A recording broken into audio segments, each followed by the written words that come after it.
freezing the salaries of federal workers. Republican Congressman Tom Price of Georgia says it could have saved the government $2 billion next year and $30 billion over the next decade. The congressman joins us now. Thank you, sir, for joining us on Memorial Day. Okay, so what? Thank you. Happy Memorial Day to you. $2 billion here, $30 billion there. Pretty soon you're talking about real money.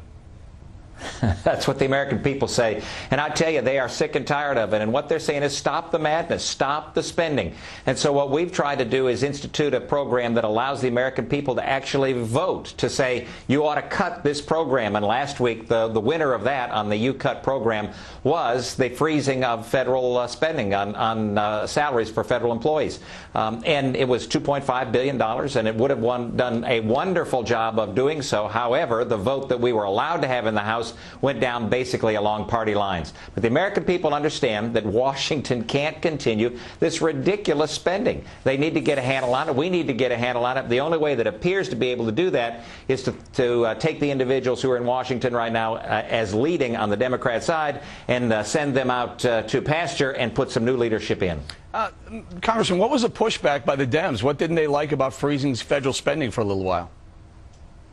Well, beyond me, you'd have to ask them, because what they have done over and over and over, and Steve Moore just mentioned the many programs just in the past couple weeks that they voted on, $100 billion there, $2 billion here, $20 billion there, for programs that may be appropriate priorities, but they ought to come within an appropriate budget. We can't continue to spend money that we don't have. We are mortgaging our kids' and our grandkids' future, and we're taking down this nation down the path of Greece. Our debt to GDP ratio is in the 90% range. 90%. Greece's was only 113%, and you look what happened there. This is very, very serious activity on the part of Washington, and the American people know it, and they're saying stop the spending. And Congressman, that would have affected congressional salaries as well, right?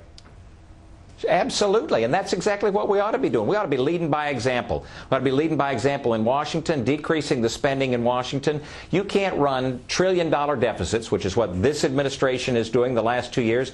Speaker Pelosi and the folks in charge right now, $1.3 trillion last year, $1.4 trillion this year. You can't continue to run those kind of deficits and have an economy that's vibrant and vital. The uncertainty that's out there in the marketplace is only exceeded by the amount of deficit spending that Washington is doing, and it's destructive of our economy. All right, Representative Tom Price from Georgia, Republican, thank you very much for joining us on Memorial Day, sir.